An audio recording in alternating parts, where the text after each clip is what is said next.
Swadikap, good morning and thank you for joining us on Newsline. We're broadcasting live on NBT Radio Thailand FM 88 and NBT World. Today is Sunday, April 17th. My name is Suraphai Lautharanarit.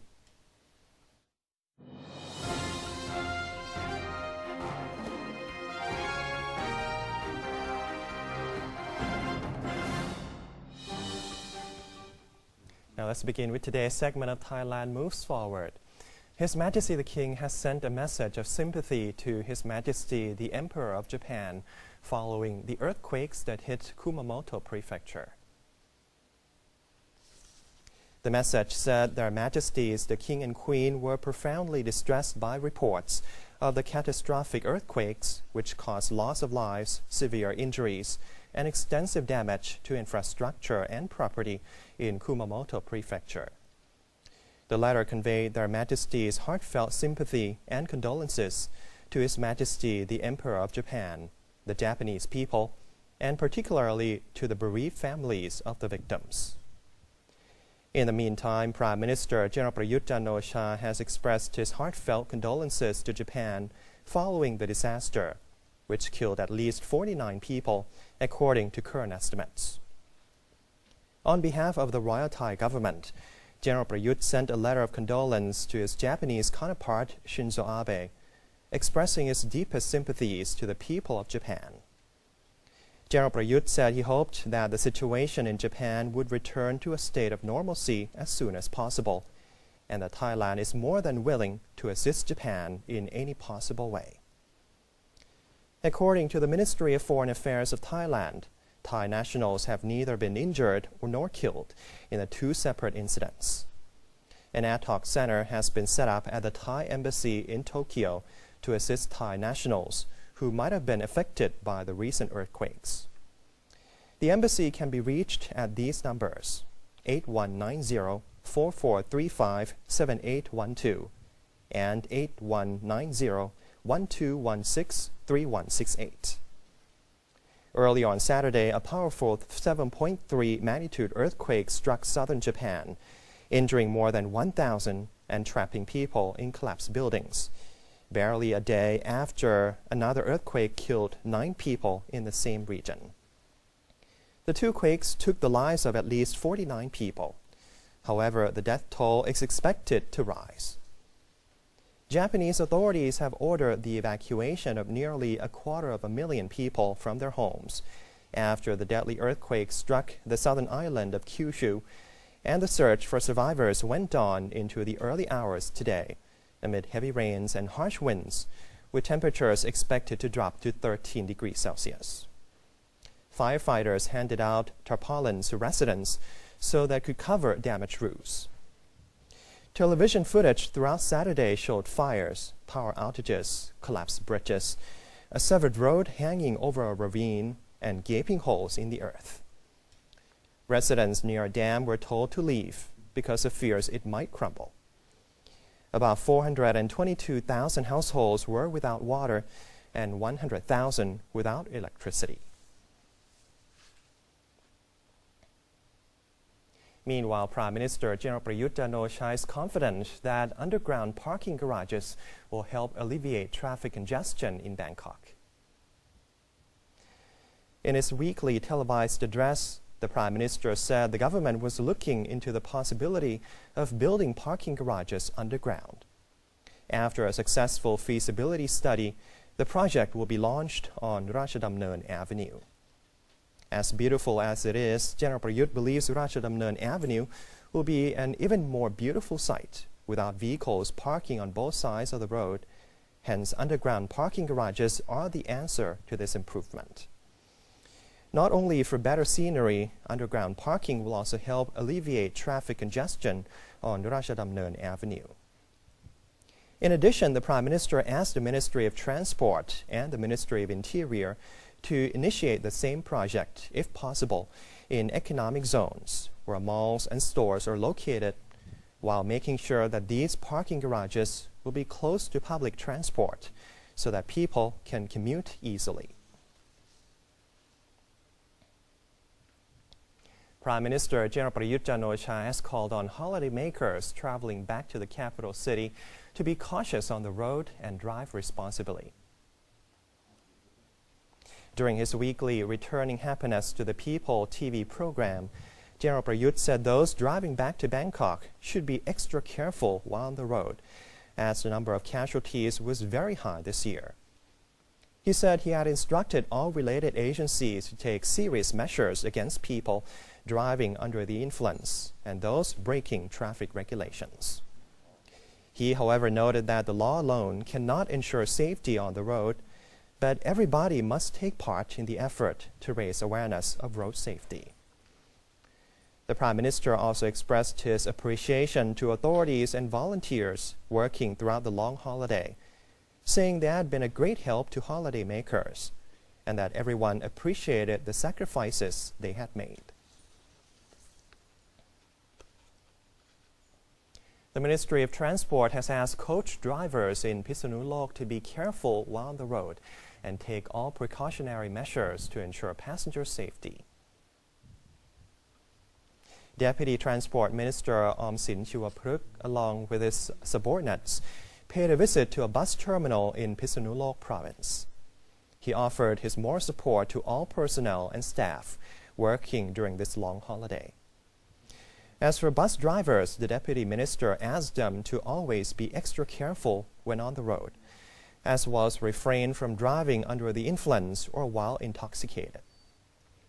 The Deputy Minister's visit was in line with the government's effort to reduce road accidents and fatalities during the Songkran festival. Passengers who may come across inappropriate behaviors are encouraged to lodge complaints at hotline 1548, 24 hours a day. Governor of Udon Thani, Chayawut Janthon, has led a team of security officials and volunteers to the city center to publicize the campaign, urging merrymakers to beware of unsafe activities. The safety campaign has intensified during the Songkran holiday as festivities raise the likelihood of brawls and traffic accidents. Udon Thani authorities have therefore designated 47 spots in 20 districts as alcohol-free areas. Authorities have briefed operators of entertainment venues and the general public on the do's and don'ts during Songkran. Moreover, restaurant operators in the alcohol-free zones who are found to have violated the laws will face legal action. Revelers are advised against dangerous activities such as using powerful water guns, consuming alcohol, and splashing water from the back of pickup trucks onto passing vehicles. Female merrymakers should refrain from wearing revealing clothes to protect themselves from molestation in crowded areas. Thailand has been urged to take further steps to eradicate fishing pirates and slavery. Following a meeting between Deputy Prime Minister General Prawit Wongsuwan and Environmental Justice Foundation Executive Director Steve Trent, the Deputy Prime Minister revealed that both sides had discussed Thailand's current efforts against illegal, unreported, and unregulated or IUU fishing, and the associated human rights abuses and human trafficking in the Thai seafood sector. He said the government had been encouraged to complete the ratification and implementation of the Port State Measures Agreement, an international treaty designed to stop illegally caught fish from entering ports and gaining access to markets. The foundation also recommended an urgent investment in translation and language capabilities of Thai officials responsible for investigating labor abuses as part of a broader move to a victim-centered approach to these investigations. And in our special phone interview today with Commander Piyanan Gaomani, a Plan and Policy Officer at the Command Center to Combat Illegal Fishing, or CCCIF, we'll talk about the CCCIF's recent effort to stamp out illegal, unreported, and unregulated or IUU fishing. สวัสดีครับ Commander Piyanan. สวัสดีครับคุณสุรพันธ์ Welcome to the show. So, first, as a result of the zero tolerance policy, we learned that the command center the command center has sent a team to inspect overseas fishing vessels to Seychelles. So what's the importance of this mission, and why is it necessary for the center to send an inspection team there? Yes, we have sent a multidisciplinary team comprising of representatives of Department of Fisheries, Marine Department, Royal Thai Navy, and Royal Thai Police to collect the evidence on the Thai flag fishing vessel in Seychelles right now. We have been informed by the Seychelles authorities that one of the Thai flag fishing vessels called 668 have been docked at their port, and it's likely that this vessel may be conducting the IUU fishing in their waters. So we sent a team there to collect the evidence and to press charge if any violation of Royal Ordinance 2015 on Fishery 2015 has been found. The team was sent during the Songkran period, and we found that the vessel was not installed with the VMS system, the tracking system, as well as they don't have the overseas fishing license, overseas fishing permit. So they are press charged with these two already. And the vessel, 668, have been ordered back to Thai port and to return to Thai water by April this year. And if they does not follow the order, further charges will be pressed against them. Okay, and on a different note, the command center was established nearly a year ago. So could you please sum up what the center has accomplished so far and how the center will approach problems in the future? Yes, the center have a strategic approach to the problems of illegal fishing as well as a labor issue into three phases. The end state of our effort is to ensure the sustainability of maritime resources for Thailand and protection of workers. And we divided into three phases. In 2015 is a reformation phase.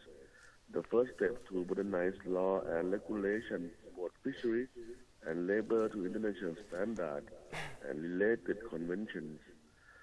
So far, the major achievement on law reformation were approval of new fishery ordinance last year, as well as ministerial regulation on labor protection in sea fishery work and fishery management tools. And right now we are in the second phase of our three phase, which is the strict law enforcement. And this phase is 12 to 18 month period, which has been adopted since the end of last year until the end of this year. The measure to reduce the fishing capacity, management of fishing rights, and protect the right of Thai and migrant workers.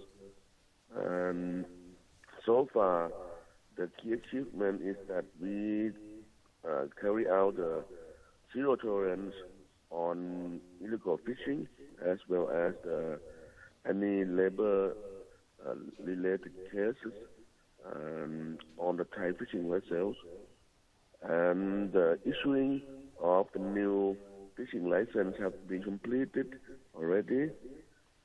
And the third phase, that will be the maintain towards sustainability and well-being of workers, will be carried out after 2016 to ensure that we have sustainability in Thailand. Mm-hmm. So that will be all for today. Commander Piyanan, thank you so much for joining us this morning. Thank you very much. Bye. สวัสดีครับ And the chairman of the Constitution Drafting Commission, or CDC, reiterated that the drafting team had included a chapter that provides a mechanism to prevent abuses of power in the permanent constitution. In reference to the additional question to be included in the upcoming public referendum, CDC Chairman Mishai Rishupan said it was the responsibility of the National Legislative Assembly to make the general public understand the added question on whether or not appointed senators should be allowed to jointly vote with elected members of parliament to select a prime minister. He said members of the legislature and members of the drafting team will together travel to various locations to publicize the draft charter, the additional question, and the referendum itself. The chairman also took this opportunity to reaffirm that the drafting body had already included a chapter that bars politicians and state officials from abusing their powers granted by the draft charter. The Constitution Drafting Commission, or CDC, will be working with the Ministry of Interior in disseminating the contents of the draft Constitution. Professor Dr. Udombrat Amarit, CDC spokesperson, said the drafting body had already contacted the Ministry of Interior, asking it to organize training sessions for instructors who will be passing on the information about the recently released draft Constitution to members of the public throughout Thailand. These to-be-trained instructors will travel with volunteers to various locations and inform people of the draft charter as well as the public referendum, which is scheduled to take place this coming August. Instructors will carry with them a handbook which contains all necessary information about the charter. The spokesperson expects these instructors and volunteers to be ready by mid-May. The One Life Festival has kicked off in Chonburi province and will go on throughout today. Bang San Beach is filled with tourists and local people celebrating the One Life Festival. On Saturday, people were seen building sand stupas, which is a traditional practice that has been passed on from the ancestors. The annual Songkran festival in Thailand is usually celebrated between April 13th and April 15th. However, in some parts of the country, including Chonburi, there are extended days of Songkran called One Lai. The One Lai Festival in Chonburi will come to an end today. Other activities include traditional folk games, Muay Thai or traditional boxing by the beach, and stalls offering local products and food. And that's the end of today's edition of Thailand Moves Forward. Before the break, let's have a look at the exchange rates and commodity prices.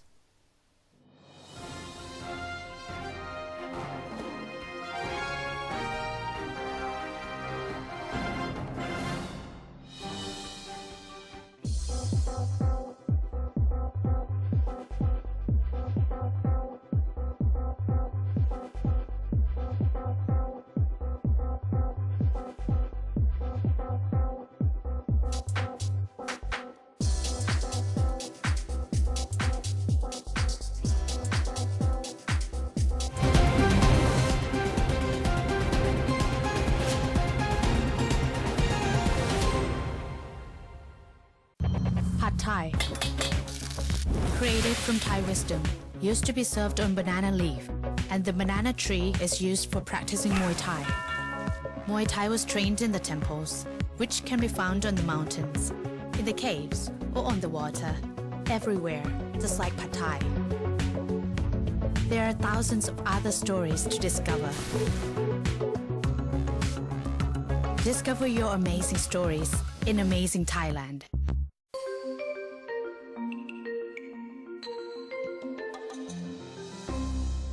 ASEAN Socio-Cultural Community.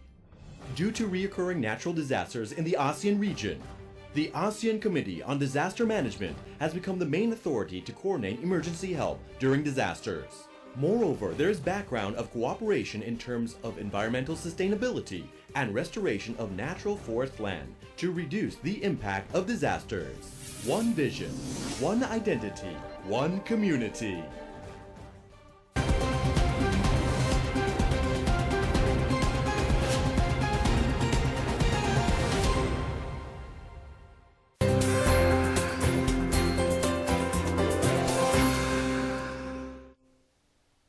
Welcome back. You're watching Newsline. Sakeo has just kicked off a Songkran ASEAN activity, which is being held to preserve Thai and ASEAN cultures. In Aranyaprathet District, Sakeo Province, Culture Minister Wira Rodpatanarat presided over the opening ceremony of the Songkran ASEAN event. The ceremony was taken part by the provincial governor, the deputy governor, and provincial authorities. The event featured an exhibition about Songkran celebrations of Thai and Cambodian people, as was the traditional Rot Nam Dam Hua ceremony, where youngsters pour water onto the hands of the elderly to ask for their blessings. Not only to celebrate the water festival, the event is also hoped to help trigger the province's economy through tourism. Visitors can also enjoy a number of cultural dances and plays performed by the locals.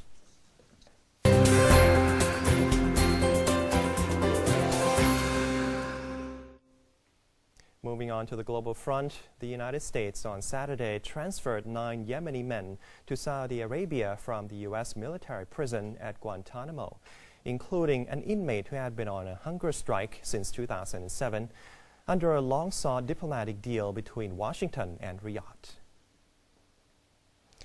The transfer, which took place just days before President Barack Obama's visit to Saudi Arabia for a summit of Gulf Arab allies, marked the latest step in his final push to close the controversial detention center at the U.S. naval base in Cuba before he leaves office in January 2017. The Saudis agreed after lengthy negotiations that reached high levels of both governments to take the 9 Yemenis for resettlement and put them through a government-run rehabilitation program that seeks to reintegrate militants into society. There are now 80 prisoners at Guantanamo, most held without charge or trial for more than a decade, drawing international condemnation. All 9 men have family ties in Saudi Arabia, which borders Yemen. The Obama administration has ruled out sending Yemenis to their homeland because it is engulfed in civil war and has an active al-Qaeda branch. President François Hollande said on Saturday that France would provide immediate additional military aid to Lebanon and urged politicians to end a long-running crisis by electing a president as soon as possible. Hollande said he had decided to step up assistance for Syrian refugees in Lebanon, giving 50 million euros this year and 100 million euros over the next 3 years to cope with the crisis. Lebanon hosts more than 1 million registered Syrian refugees, a quarter of its population. Hollande's Beirut visit, the first stop on a Middle East tour, came weeks after Saudi Arabia cut $3 billion of military aid to Lebanon, where violence has repeatedly spilled over from the Syrian war since it began in 2011. The Lebanese military has recently received additional support from both the United States and Britain as it seeks to defend the porous border with Syria. The army is carefully balanced among the country's sectarian groups and is widely seen as the backbone of the weak Lebanese state. Pope Francis yesterday said his day visiting refugees on the Greek island of Lesbos had been a day to cry. In one of the most emotional moments of the day, the Pope spent time with families in the Moria Refugee Center on the island. Speaking to journalists on the way back to Rome on board the papal plane, the pontiff held up various pictures that had been given to him by the children at the camp. Pope Francis said he blamed in part people trafficking in arms for the recent influx of refugees from countries such as Iraq, Syria, and Libya.